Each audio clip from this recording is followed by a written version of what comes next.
Hay momentos en que la vida te zarandea y te zarandea a través de un ser querido, de un ser muy amado y te hace hablar. Y hablar en el momento sobre qué generó esa tragedia, pues quizá no estás entendiendo hacia dónde vas a llegar o a cuánta gente vas a impactar.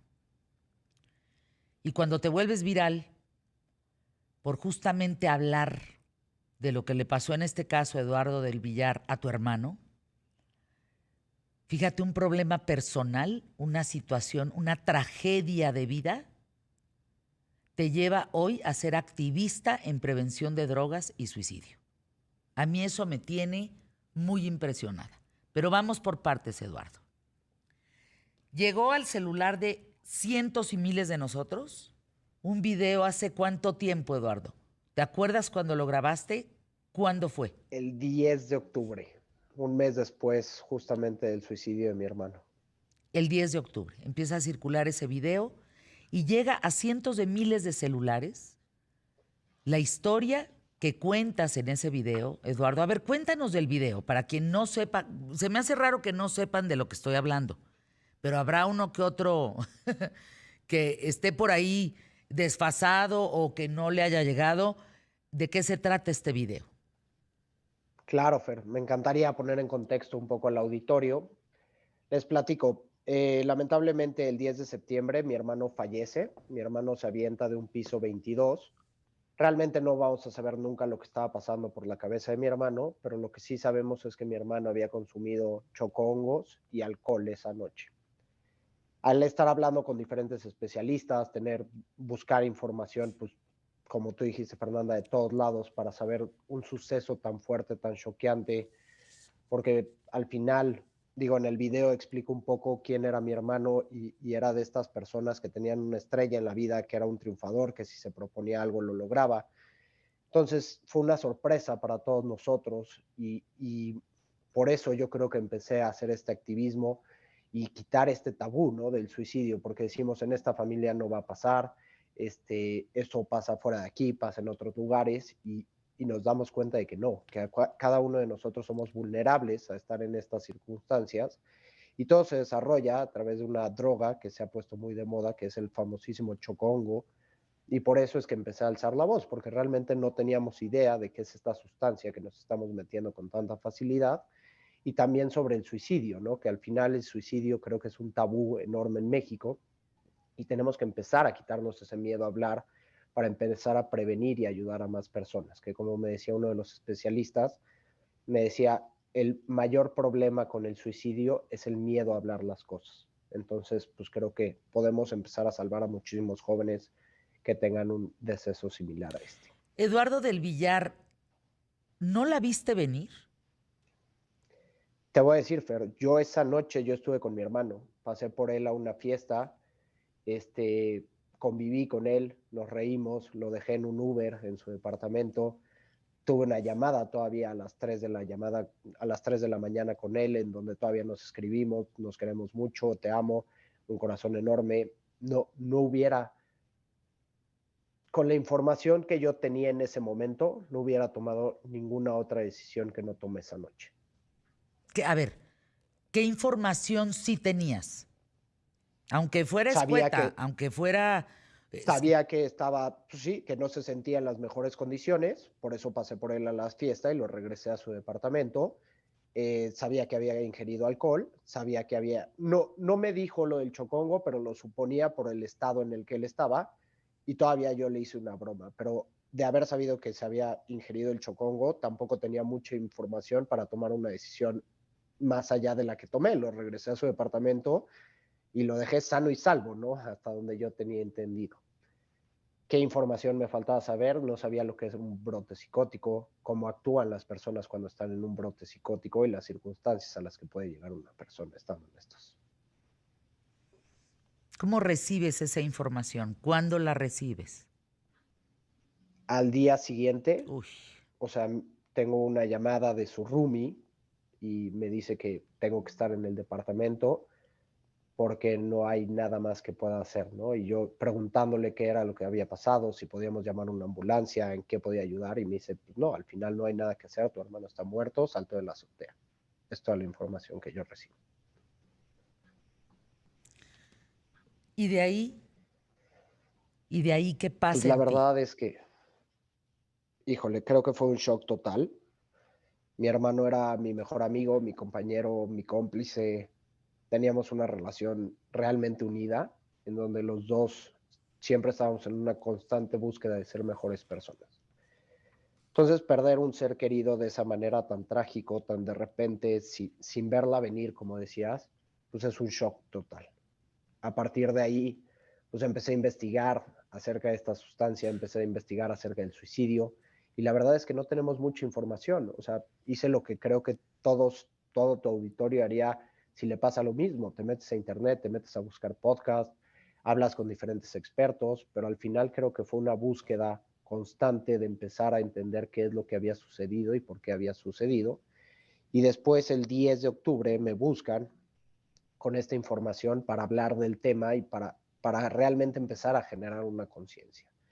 Y creo que el video se hizo tan viral porque la gente tiene esta necesidad de saber Claro. qué es lo que nos estamos metiendo, tiene la necesidad de saber que somos una sociedad bastante permisiva, y creo que ahí pues todas las estadísticas nos los demuestran, ¿no? De alguna manera. O sea, las personas entre 15 y 29 años, la segunda causa de muerte es el suicidio. Y la primera son los accidentes automovilísticos derivados por el alcohol. Entonces creo que como sociedad tenemos que empezar a hacer algo para cambiar todas estas cifras tan detonantes de alguna manera. Eduardo, lo más doloroso, la muerte de tu hermano. Y de ahí en adelante un activismo importante para prevención de drogas y suicidio. Tú hablas de algo que se llama una sociedad permisiva. Déjame compartir contigo, Eduardo, porque ya no sé cuántas historias te han compartido a raíz de tu activismo. Yo te lo voy a contar muy sencillo. 3 bodas el año pasado, año 2022. En las 3 bodas, justamente 3 de ellas en Oaxaca.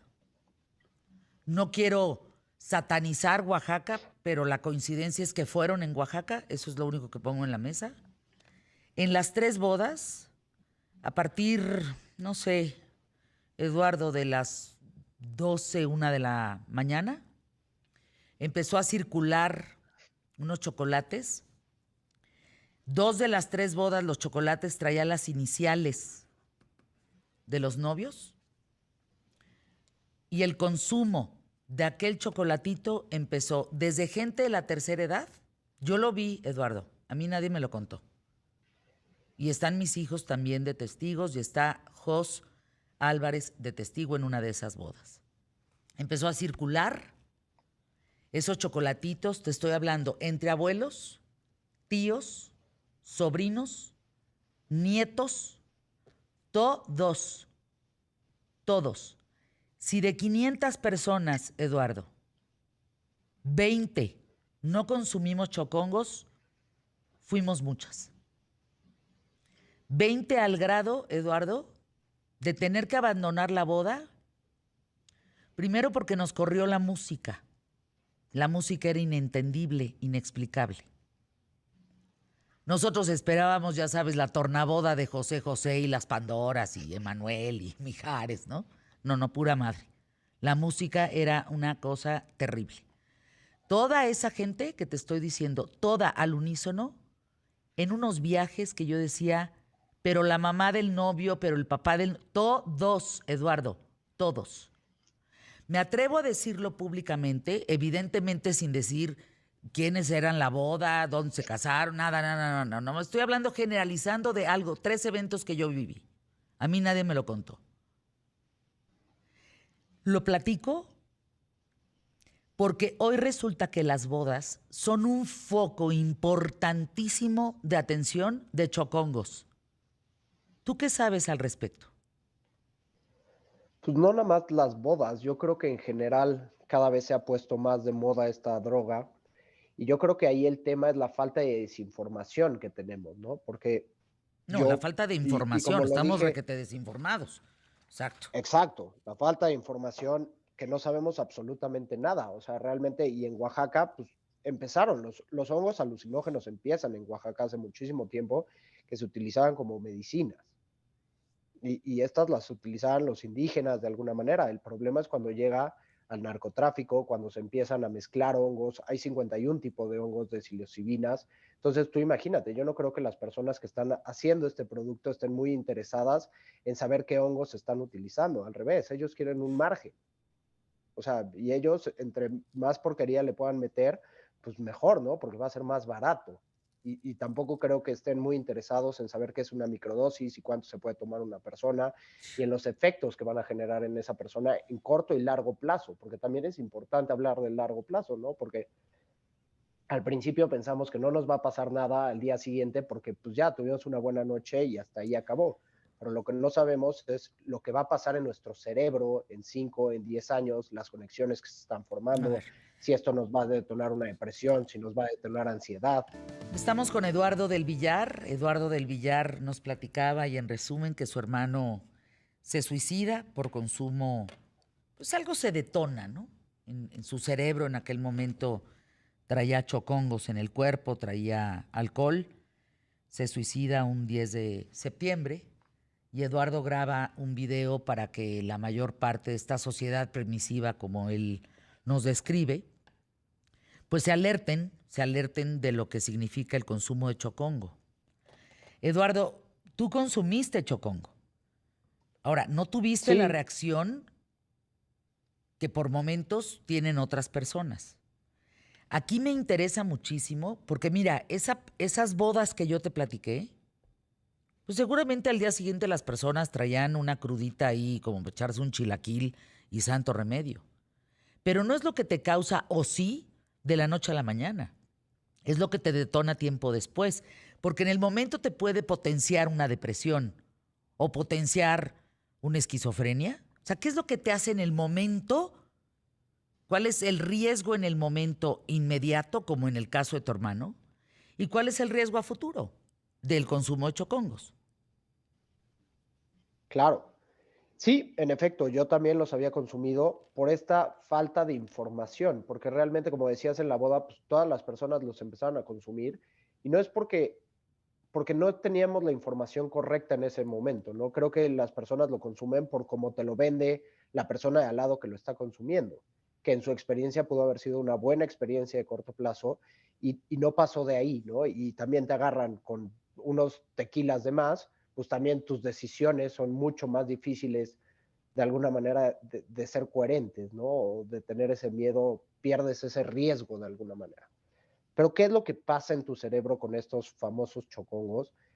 Al principio sí te puede tonar un brote psicótico, que es diferente, es parecido a una esquizofrenia, en donde pierdes contacto con la realidad.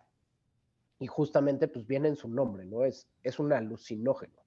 Y perder el contacto con esta realidad es bien grave. Y como decías tú, hay tantas historias de terror que no se cuentan, que realmente lo que cuentan son cuando les va bien, lo que pasó bien, pero todas las historias de terror que vemos cuando una persona mató a otra por estar en un trance y en un alucine, que es una historia también cercana, pues no es tan hablada, porque eso lo escondemos, ¿no? De alguna manera. Este, estar en un brote psicótico, ya no es nada más el caso de mi hermano que se haya relacionado con el suicidio, ya hay muchísimos casos que se empiezan a relacionar entre los hongos alucinógenos y el suicidio por querer salir de alguna manera de ese trance, ¿no? Y lo ven como una simulación y querer escapar de esa falsa realidad, por así decirlo.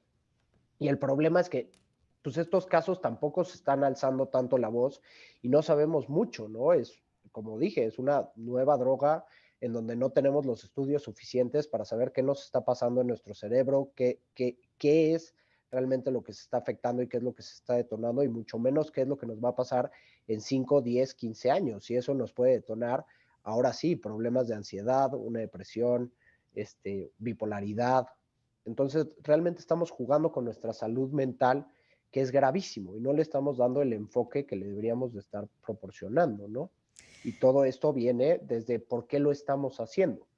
¿Cuál es la necesidad de si estamos en una boda, en donde se supone que es un evento recreativo que estamos disfrutando? ¿Cuál es la necesidad de meternos algo más para tener que pasarla bien y convivir bien cuando se supone que justamente estamos en uno de los mejores momentos de nuestras vidas, ¿no? Eh, es tan poco congruente este tema en todos sentidos, desde un chocongo hasta la marihuana. Hoy no puedes fumar en ciertos espacios que habían sido determinados, fumar tabaco, pero sí puedo sacar un vapeador de marihuana en cualquier restaurante, incluida la escuela. O sea, hay alumnos que acuden a la escuela hoy en día mientras estamos platicando, que traen su vapeador de marihuana y los maestros no se dan cuenta. Hoy el consumo de chocongos pues es abierto al público, no hay ninguna limitación. Bueno, hay medios que acabo de encontrar una nota en donde te explica cómo preparar los chocongos, la receta de los chocongos. ¿Dónde estamos parados, Eduardo del Villar? ¿Dónde estamos parados? Está creciendo el suicidio en adolescentes, niños. El consumo de droga en niños cada día es infinitamente más devastadora para una sociedad.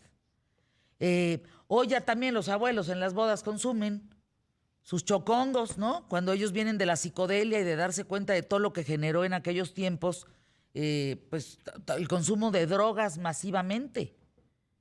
¿Dónde estamos parados, Eduardo? Y ¿Por creo que qué ese somos es tan el verdadero incongruentes? problema.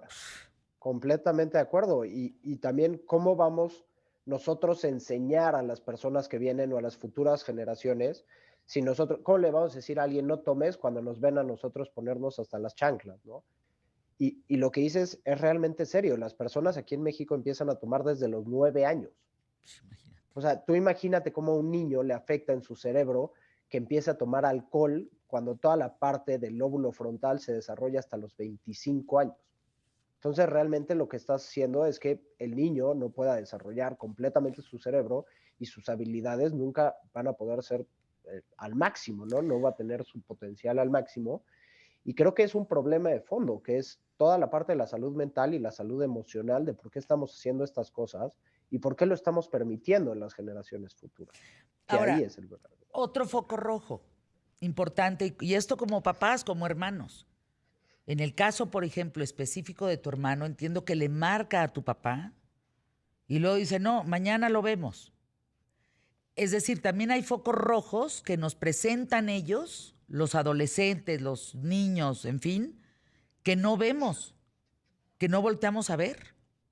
¿Qué opinas de Porque esto? no tenemos, Claro. y creo que no lo hacemos porque sea un desamor de alguna No, no, manera, no, ¿no? ¿cómo crees? En Pues sí que, ningún momento, claro que como no. papá, lo único que quieres es que tu hijo esté bien y se encuentre bien, pero no tenemos la información correcta para saber cómo reaccionar en este tipo de circunstancias, porque pues, las circunstancias generalmente se adelantan a nosotros y tenemos que estar nosotros un paso adelante a las Claro. circunstancias para no tener estos eventos devastadores. Eh, ¿Dónde pueden encontrar el video que enviaste? Fíjate cómo hay gente que no lo ha visto. ¿Dónde pueden encontrar ese video? Ahorita realmente tengo mi Instagram abierto, es edelvillart, y el video es una plática con Mel de Jaena el 10 de octubre, ahí lo pueden ver, y a raíz de eso he empezado a hacer mucho más videos, he empezado a poner toda la información que de alguna manera me llega por especialistas, le he empezado a compartir en mis redes sociales y próximamente estoy pensando en hacer una fundación dedicada únicamente a esto, a compartir, porque como dices, no venimos a satanizar de alguna manera, venimos a concientizar y a dar información correcta. Y eso pues tiene una gran responsabilidad. Entonces es un poco el trayecto que estoy tomando. Eduardo, ¿ha sido liberador este proceso como activista para poder sacarte avante de la tragedia de tu hermano? Te voy a decir algo para que sea 100% sincero. Si yo pudiera recuperar a mi hermano y darle vuelta atrás a todo este activismo, lo haría sin pensar. A raíz de la muerte de mi hermano, ¿qué es lo que más me ha apoyado? Ayudar a las demás personas. Y creo que eso es algo que lo tenemos marcado en nuestra sociedad, que nunca vamos a estar mejor como personas que cuando estamos apoyando a los demás. ¿Tu papá, tu mamá, Eduardo?